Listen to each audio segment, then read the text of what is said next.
How well do you know your state? Let's find out.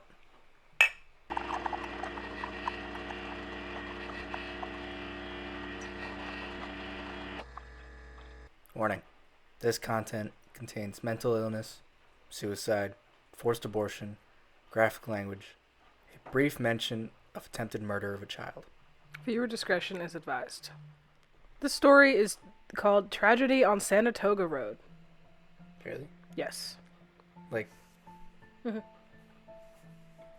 On May 10th, 1978, there was a tragedy on Sanatoga Road in Pottstown, Pennsylvania, at the hands of the then 27-year-old Richard Greist.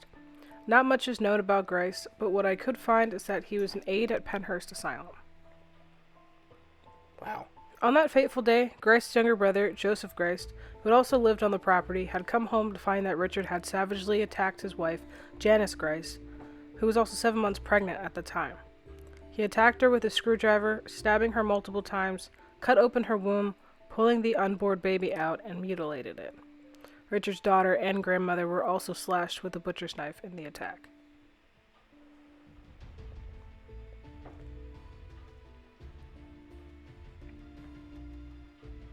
Pulled the unborn out of Yes. his mutilated... He also mutilated the baby. Oh, Yeah. I see. Yes. Hmm. When Joseph saw what his brother did, he leapt out of the second-story window and ran to a neighbor's house and shouted, quote, "Dickie's gone crazy. He's stabbing everybody." Lower Pottsgrove and Limerick police responded and had the house surrounded. After some time, a couple police officers emerged from the house, holding Greist and bringing him to the front door, only for him to escape their grasp.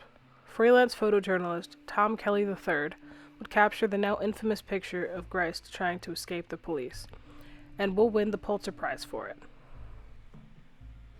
Wow. W. Douglas Weaver of the Limerick Township Police Department was one of the officers that responded to the call for backup.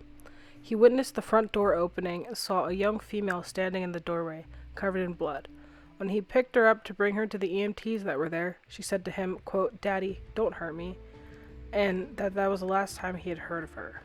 The headline following the tragedy read, quote, "Tragedy on Sanatoga Road. 1 dead, 2 hurt in a slashing nightmare." It turns out that he had saved 6-year-old Beth Ann Greist, who Greist had stabbed in the eye. She had survived and ended up being raised by her mother's family and still lives in the area with her younger sister Angela. Greist was taken into custody at the scene and tried to blame the crime on his brother, Joseph, who had stumbled upon the crime scene. Quote, "Joe, why did you do it?" Greist said. Soon after, he recanted and apologized, saying, quote, "Joe, I didn't mean to accuse you," while being taken away to Chester County Prison. Hey, Joe, remember how you slashed my... Why'd you do it? Why'd you do it, man? It literally sounds so corny. Like Like he said it in passing when he was being dragged away by police. Like, Joe, what the heck, man? Why'd you do that? yeah. Like, dude, you're the one with blood all over yourself. You're the one who Joe's tried... clean right now. You're the one that tried to run away from the cops. Like, yeah. It's not a funny situation. It's just... Why? Just take it.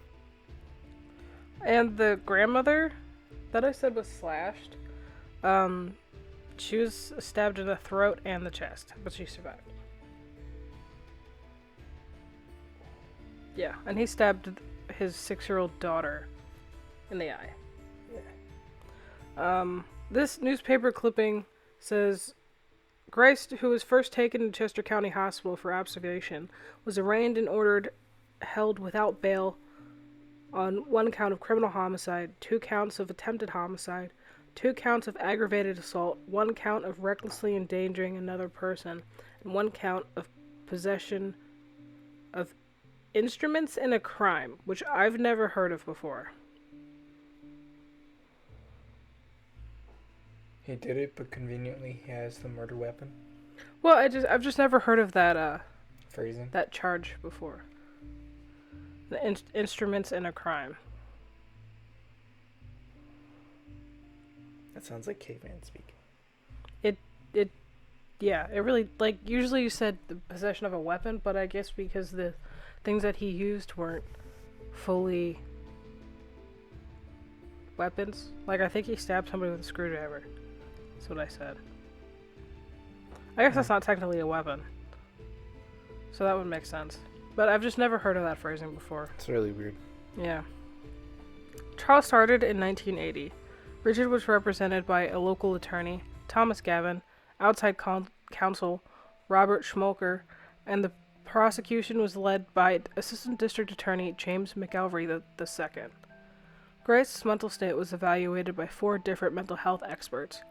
Dr. Kenneth Cool testified for the prosecution that Grice was not insane during the attack, and he was under the influence of amphetamines and hallucinogens that made him not sleep the night before.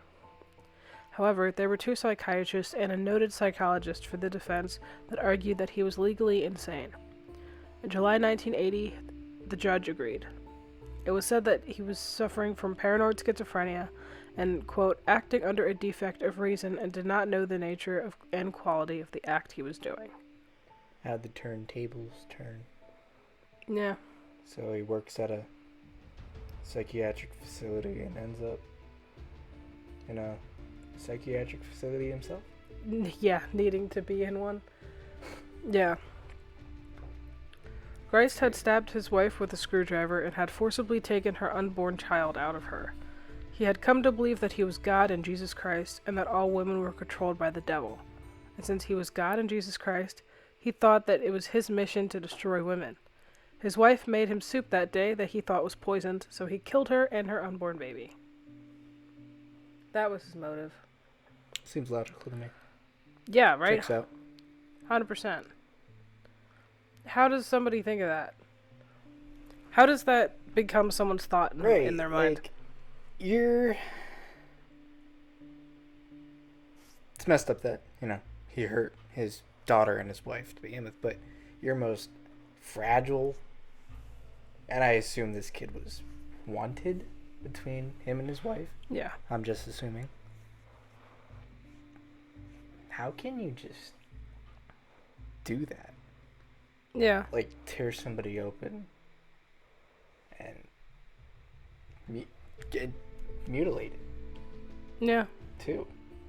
Not even just rip open a dead woman and take her unborn child out. Yeah.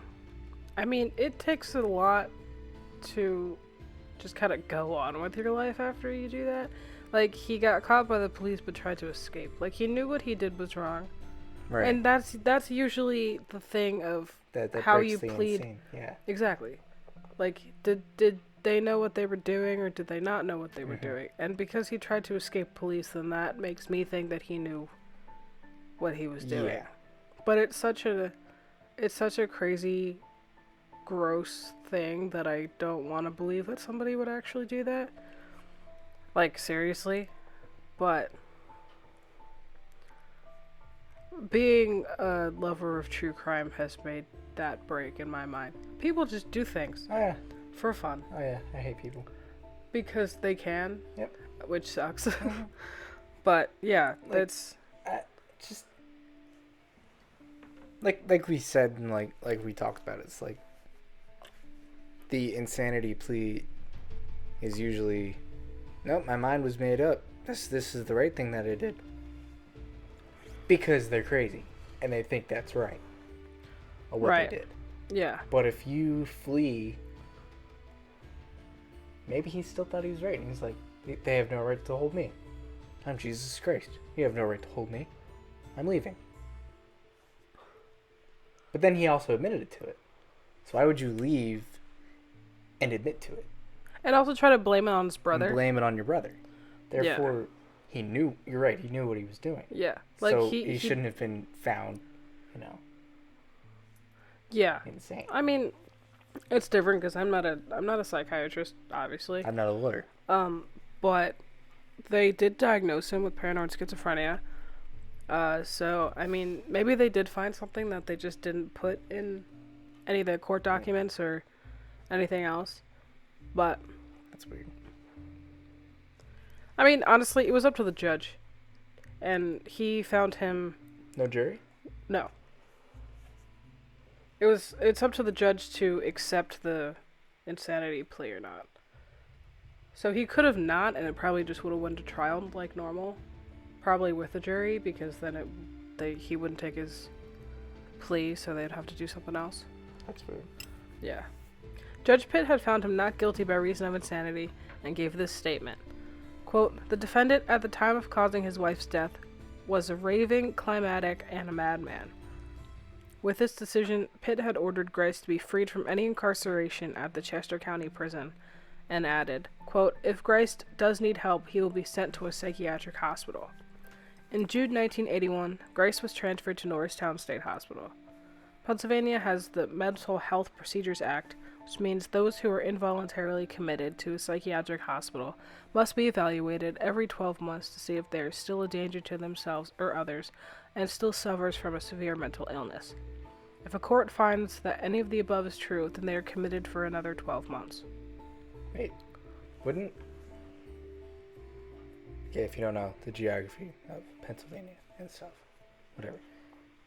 Chester County courts is what you said. Yeah. Why wouldn't it be Montgomery County? Or where we are? I have no idea. Because that's where it took place. I don't know. Maybe Montgomery County isn't, maybe they're not fit to try something this big. Like, maybe at the time they didn't have that type of, Maybe it could also be, since he did something so heinous, his neighbors could show up to the court and, like, bring down the law themselves, you know what I mean? Probably just keep him safe in a way. That's my only logical reason for that, but... Yeah, I mean, usually the only reason why a trial would be moved to another county is that if it's already gotten so much media attention that they want... But that's for the jury. That's for jury contamination. There was no jury. Yeah. I don't know. Well, what I think is that Montgomery County wasn't cut out to deal with a crime this big, or maybe didn't have a judge that even wanted to have this on their hands, Yeah. Because it is kind of tricky. Like, this guy did find him guilty by reason of insanity, but, like, what if another judge didn't and sent him right to prison? Good. Right, but I mean, as a judge, like, that would more than likely weigh on you. It's like, well, if he was diagnosed with a mental illness and I send him to prison, then is he really getting what he needs? Yeah. As a person? Yeah. Like, will he get the treatment and the medication and the therapy that he needs, or will he just be getting nothing because our prison system's awful? Right. I can see that. Yeah, that's what I think. But that's a good question, because it also doesn't make any sense. Right. Because we tried Bill Cosby. Yeah, and it was in the Monco. And yeah. We tried frickin' Bill Cosby. Yeah. Being committed to Norristown State Hospital proved that it wasn't all bad for Grice. In 1990, he marries a psychiatric nurse that he met at the hospital, Patricia, who unfortunately committed suicide a year later. After this, he started working at the Hub, which is the hospital's snack bar, eventually becoming the manager and working with his eventual third wife, Frances. Later on, he began working with a personal psychiatrist, trying to come to terms with his crimes. It was reported that as a part of his therapy, he was taken to his wife's grave, driving on the roads he hasn't seen in years, and talking about the changes in the landscape with the psychiatrist. I don't want to speculate, but do you think her suicide was related to being with him? Well, obviously she's got a couple of screws loose herself if she wants to... Hey, you shouldn't form a relationship with your patients.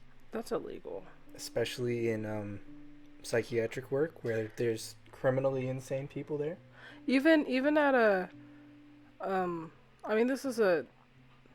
like, adult... obviously... mental institution. Yeah. But even with ones that house minors, they tell you not even to be friends with them. Like, when you go there, like, I met my best friend. I met Bree. Yeah. She's my best friend. I met her when we were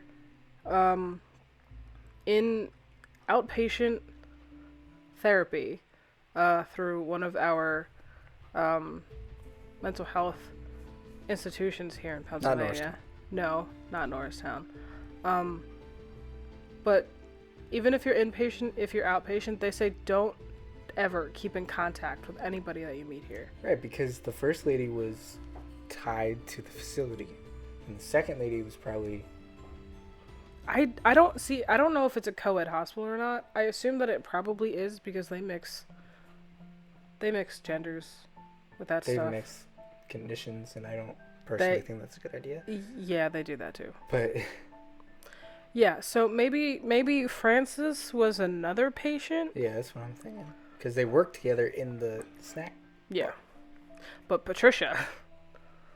I don't think it was related to what he did. I think she just might have been an off person, and she just didn't know how to deal with anything. Yeah, maybe it all kind of hit her at once. Yeah. Like, this guy really did this, and then maybe felt like her I'm reputation. in love with a crazy person. Yeah. And it's just like, what does that make me? Can't live with myself. Yeah. I mean, maybe he's cursed. I'd believe that. Yeah. I mean... Wow, Norristown. We've... At least I've always wanted to investigate there. And they've done recent remodeling, right? Like demolition and stuff. Yes. And all those times we, like, drove past the building. Yeah, because, like, half of it's always closed because they don't use that part anymore. Yeah, but, like, we drove past this, dude. That's weird to think about. Yeah, we drove past it with your brother. Yeah, but, like, him. And, like... We drove past him. Right, yeah, but in, like, 2019 when he was still there. Yeah. Yeah. That's crazy. Over the years, Grace was granted more and more off-grounds privileges. He would get passes for 12... Oh, yeah, we totally glossed over the visiting the grave thing.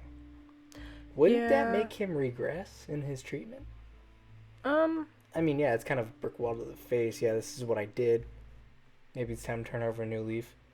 But if he was really in a psychosis, I would think him seeing the headstone. I think worse. psychosis, like, usually states like that don't last that long. Right. So, but I mean, it honestly, in my eyes, it probably would have done more harm than good. Like, what if he just felt so down on himself because it all just went, oh, crap.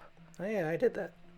Right, and then decided, like, it could have gone so many other ways. But I mean, I guess because he was being actively evaluated by somebody, that they thought that was a good idea. Yeah. So. Maybe. I mean, it didn't do anything bad. Don't know if it did anything good, but it didn't make him fall back into another state like that. Is he still alive? Yes. Oh. I think he's 71. Makes sense. Yeah, he's 71 now. Oh, okay. Over the years, Grace was granted more and more off-grounds privileges. He would get passes for 12, 24, or 48 hours to spend off hospital grounds, supervised and unsupervised. In 2021, he was granted a total of 32 days outside the facility, and it was said that he always came back on time with no issues. On August 1st, 2022, this year, Richard Geist, now 71, was ordered to be released from Norristown State Hospital. Judge Edward Griffith in Chester County Common Pleas Court came to the decision that Richard had been rehabilitated and no longer posed a threat to himself or others. Earlier this year, Grace had hired Michael Vanderven, who represented former President Trump on one of his impeachment trials, said that he was, quote, gratified with the decision. Vanderven said that, quote, it is important for the mental health community to know that people can re-enter society after suffering a mental breakdown and finding themselves committed. For Mr. Geist, it was a very long tunnel. He had been a model inmate at Norristown State Hospital and has shown in many ways that he was more than ready for re-entry into the community. He goes on, he should not have been incarcerated for 44 years. He had a psychiatric disorder that had been decades long in remission and is not in any way a danger to the community. If Mr. Grice had committed a crime, he would have been out of prison by now. End quote. Do we want to talk about that last line? Mm-hmm. There's that coffee in your mouth. That if he had been convicted of a crime, he would have been out of prison by now. Let's go back to the crimes that he was charged with.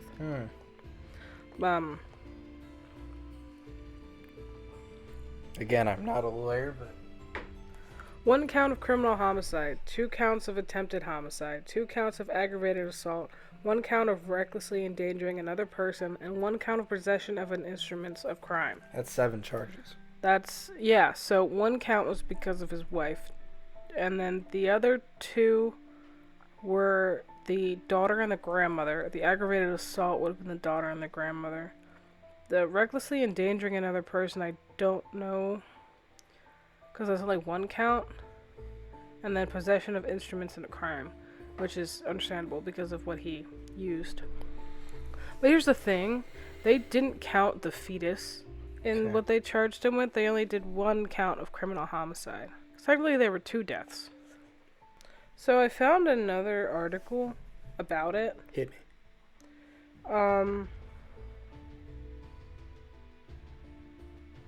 It's got this cute little map. It's right there.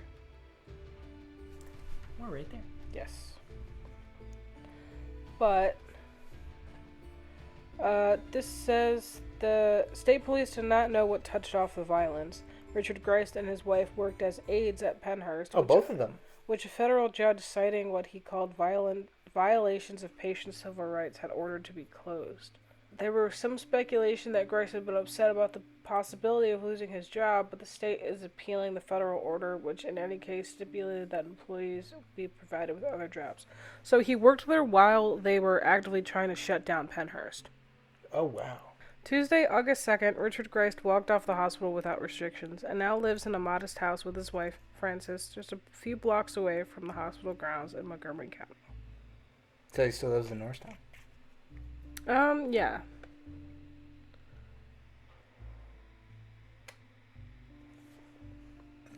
Is that the end? Mm-hmm. Wow. It's a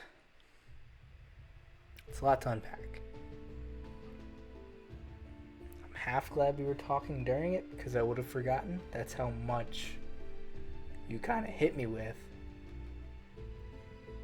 I'm just glad we talked through it because I would have forgotten. Yeah. I hear one thing, it's like, wow, okay, that's probably the worst part of the whole video.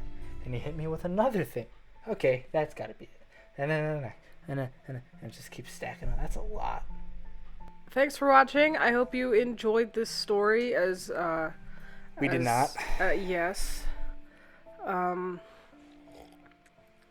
Like, subscribe, leave a comment below. We want to hear what you think about this terrifying, awful, heinous story in our state. And we will see you next Monday for another investigation video, and we'll see you next Friday for another one of these